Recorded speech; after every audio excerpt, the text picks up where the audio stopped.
Assalamu alaikum Yarima Azat kashi na 15. Ƙarfe 6 Azara ta tashi ta koma ɗakinsu ta kwanta, Azat kuwa sai 10 ya tashi. Ya yi wanka ya shirya cikin wasu sweet blue. Ya yi masifar kyau, gashin kansa ya sha gyara. Sai sheƙi yake yi, abinci ya ci kafin ya ɗauki wasu kaya na alfarma ya shiga ɗakin su Hibba. Ya aje mata kan bed yana amsa gaisuwar da Hibba ke masa. Azara ya kalla, kana ya ce, ke ina jiran ki a waje. Ki shirya min minti 10 kacal na baki. Ya juya ya fita, banza ta yi da maganar shi.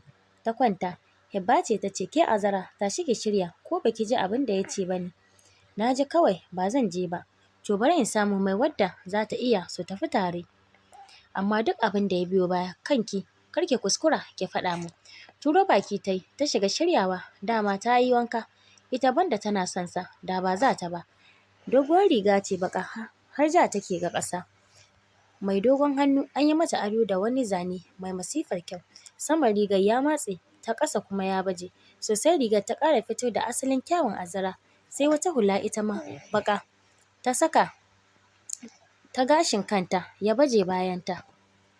Janbaki ta shafa red ta murje kwalli. Kana ta saka takalma masu tsini sosai. Azara ta fito sak gimbiya, Hibba ce ta shiga. Tana yaba kyawun da ta yi, kana ta feshe ta da mayukan turaruka, kana ta raka ta har falo inda Azat ke jiranta. Ya shagala da kallonta sosai ta yi masa kyau, sai da ta ce, idan ba mu tashi tafiya ba zan koma ciki. Basarwa ya yi kamar ba shi ba.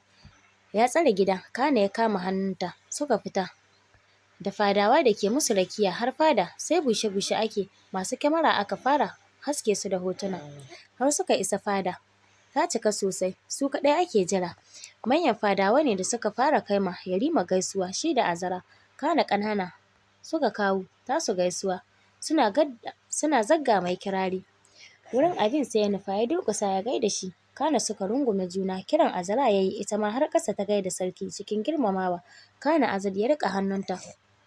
Suka zauna wuri na alfarma da aka tanadar musu. Sannan waziri ya tashi ya yi jawabi. Kana ya gabatar da Azara a matsayin suruka ga masarautar Misira. Nan manyan sarakuna da masu kuɗi da sarki Mahir ya gayyata suka fara kawo ma Azat da Azara kyaututtuka masu ban mamaki, ciki har da sarkin aljanu wato Raihan.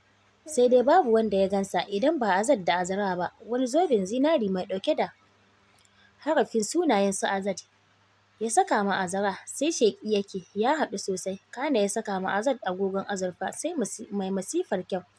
Shi ma mai ɗauke da harafin sunayensu. Kana ya yi tafiyarsa, Azara ta bi shi da kallo kamar ta san shi. Wani wuri amma ina ne? Bayan an kammala liyafar da aka shirya musu, kana kowa ya watse. Azat ya ja Azara suka koma ɓangarensa. Sai wata baiwa ta kwaso musu kyaututtukansu ta aje a falo. Azat wanka ya yi kana ya kwanta.